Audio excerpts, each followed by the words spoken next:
मैं कुछ सवाल पूछूंगा योगी आदित्यनाथ जी, जो आपकी सरकार पर आरोप लगते हैं। मैं एक एक करके वो सवाल पूछूंगा। एक तो सबसे बड़ी चीज ये कि आपके नाम से मुसलमानों को बहुत डराया जाता है। कहा जाता है कि वोट हमें दे दो नहीं तो योगी आ जाएगा। देखिए,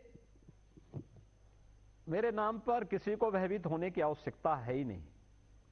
जो कानून का पालन करेगा, कानून के राज पर विश्वास करेगा, उसे बड़े सम्मान और गौरव के साथ उत्तर प्रदेश में रहने का पूरा अधिकार है। लेकिन कोई कानून को धता बता करके कानून को बंधक बनाने का कार्य करेगा तो फिर वह कोई भी होगा, उसके लिए कानून अपना काम भी करेगा। और जो कानून को धता बताते थे, जो कानून को बंधक बनाते थे, जो प्रदेश में दंगा फसाद करते थे, जो बेटियों की बहनों की सुरक्षा के लिए खतरा बने हुए थे, जो व्यापारियों का अपहरण करते थे, वे लोग जरूर प्रदेश के अंदर पहले प्रदेश की जनता को पलायन करने के लिए मजबूर करते थे, अब वे प्रदेश के अंदर विगत 5 वर्ष के दौरान पलायन करने के लिए मजबूर हुए हैं। और इसलिए अगर उसको किसी जाति, किसी वर्ग के साथ कोई जोड़ता है तो ये उनकी सोच हो सकती है, सामान्य उत्तर प्रदेश वासी की सोच नहीं है। उत्तर प्रदेश वासी ये मानता है जो उत्तर प्रदेश का है, उत्तर प्रदेश में सुरक्षित है और उत्तर प्रदेश में हर एक व्यक्ति को सुरक्षा की गारंटी है। धर्म देखकर कार्रवाई होती है, यह आरोप लगता है माफियाओं पर, दंगाइयों पर। धर्म देखकर कार्रवाई होती है। देखिए, अपराधी अपराधी है। हमने कहा ना, हमारी सरकार तो प्रधानमंत्री मोदी जी के इस मंत्र के साथ चलती है, सबका साथ, सबका विकास, सबका विश्वास और सबका प्रयास। ये सरकार की रणनीति का हिस्सा है और सरकार का ये कार्य करने का मूल मंत्र है। इसी को अंगीकार करते हुए पूरी सरकार चल रही है। न जाति, न धर्म, न क्षेत्र, न मत, न मजहब, सबका साथ, सबका विकास। और सबका साथ सबके विकास के साथ जोड़ते हुए सरकार पूरी मजबूती के साथ कार्य कर रही है। हम शासन की योजनाओं का लाभ देंगे सबको, लेकिन तुष्टीकरण किसी की नहीं करेंगे। सबका साथ सबका विकास, तो ये अब्बा जान, चचा जान, भाई जान कहते हैं कि ये आप जानबूझकर एक कम्युनिटी को टारगेट करते हैं बार बार चुनावी भाषणों में कि अब्बा जान और चचा जान के अनुयायी सुन ले, जो देखिए उत्तर प्रदेश को शाहीन बाग, एक देखिए कम्युनिटी को टारगेट देखिए करते हैं सर आप। देखिए ये ये टारगेट नहीं किया जाता है। मुझे एक बात बताइए, क्या अब्बाजान असंसदीय शब्द है? क्या भाईजान संसदीय शब्द है?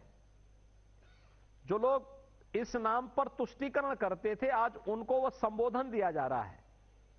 आज मैं उनको दूसरे नाम से बोलूं तो अच्छा नहीं होगा, इसलिए मैं उनको बोलता हूं कि भाई देखो, कम से कम अब्बाजान से पूछ लेते, चचा जान से पूछ लेते, भाईजान से पूछ लेते, हो सकता है कुछ और ज्ञानवर्धन होता उन लोगों का। इसलिए उन लोगों को सद्बुद्धि देने के लिए ये कुछ उपमाएं दी जाती हैं। ये किसी व्यक्ति, किसी मत, किसी मजहब को टारगेट करने के लिए नहीं होता है। मतलब अब्बा जान, चचा जान, भाई जान, इसका किसी समुदाय या धर्म विशेष से कोई लेना देना नहीं है, आप ये कह रहे हैं? नहीं, इससे किसी व्यक्ति विशेष से, किसी धर्म विशेष से लेना देना नहीं है। यह केवल और केवल वह संबोधन है उन लोगों के लिए जो लोग इसके नाम पर राजनीति करते थे, जिन्होंने प्रदेश की जनता के साथ, किसी भी वर्ग के साथ न्याय नहीं किया अपने शासनकाल में। उन लोगों को सामान्य संबोधन की एक भाषा है। सामान्य संबोधन में अब्बा जान हिंदू धर्म में तो नहीं होते ना सर? सामान्य संबोधन में हिंदू धर्म में चचा देखिए, जान या भाई जान तो सवाल यह नहीं है, होते। उन्होंने तुष्टीकरण हिंदुओं की नहीं, उन्होंने मुस्लिम तुष्टीकरण की, इसलिए उनको यह संबोधन दिया जा रहा है। हमारी सरकार तुष्टीकरण तो नहीं कर रही है, हमने सबका साथ सबके विकास की बात कही है। एनकाउंटर राज दूसरा आरोप आपकी सरकार पर लगता है, एनकाउंटर राज।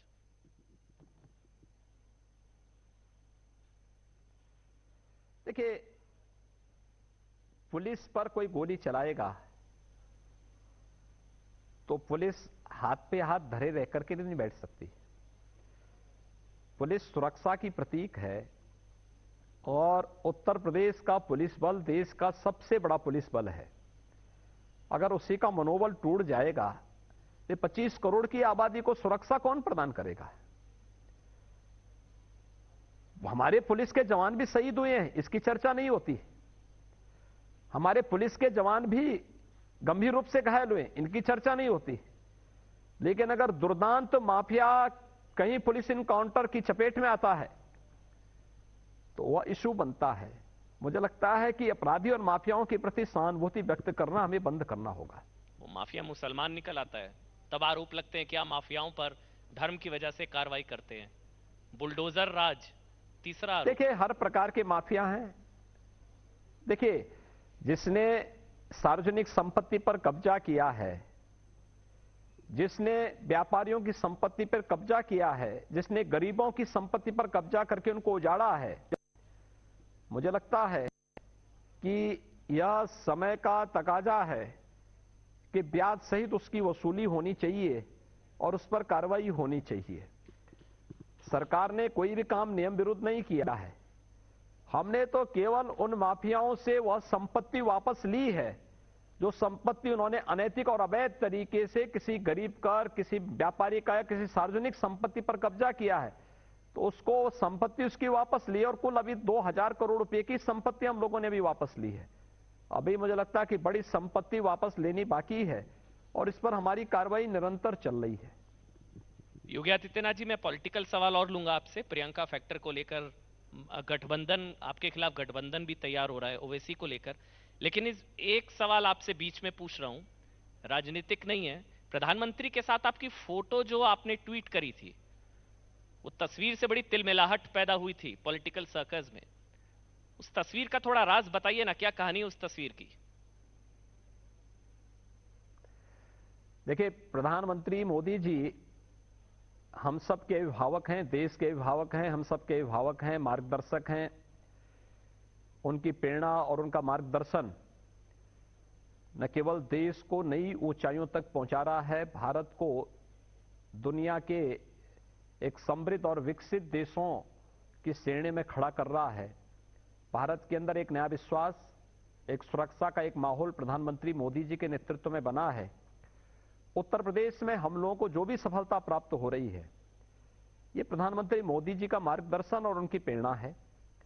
चाहे वह प्रयागराज के दिव्य और भव्य कुंभ को एक सुरक्षित, सुव्यवस्थित और स्वच्छता की प्रतीक के रूप में स्थापित करने का रहा हो जी, चाहे उत्तर प्रदेश में व्यापक निवेश के माध्यम से करोड़ों लोगों को रोजगार देने के कार्यक्रम से जुड़ा हुआ हो, ये सभी प्रधानमंत्री मोदी जी के नेतृत्व में उत्तर प्रदेश के अंदर चल रहा है। या कोरोना प्रबंधन का कार्य हो, प्रधानमंत्री मोदी जी का जो यशस्वी नेतृत्व है वह उत्तर प्रदेश की और देश की एक उपलब्धि है। तो उन्हीं मुद्दों पर यह हमारा सौभाग्य है कि डीजीज कॉन्फ्रेंस का अवसर पहली बार उत्तर प्रदेश को प्राप्त हुआ और उत्तर प्रदेश में 3 दिनों तक प्रधानमंत्री जी का प्रवास था और उन 3 दिनों तक मुझे प्रधानमंत्री जी के साथ रहने का सौभाग्य प्राप्त हुआ था।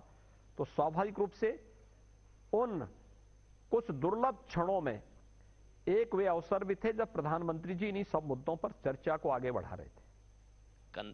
कंधे पर हाथ रखकर क्या कह रहे थे प्रधानमंत्री जी? आपको क्या समझा रहे थे, क्या कह रहे थे? नए भारत के नए उत्तर प्रदेश को, नए भारत के नए उत्तर प्रदेश को कैसे आगे बढ़ना है और उत्तर प्रदेश देश की प्रगति में कैसे भूमिका का निर्वहन कर रहा है और कैसे आगे और अच्छे ढंग से कर सकता है, यही सब मूल मंत्र थे। वो तस्वीर अलग से क्यों ऐसे बाहर लाई गई?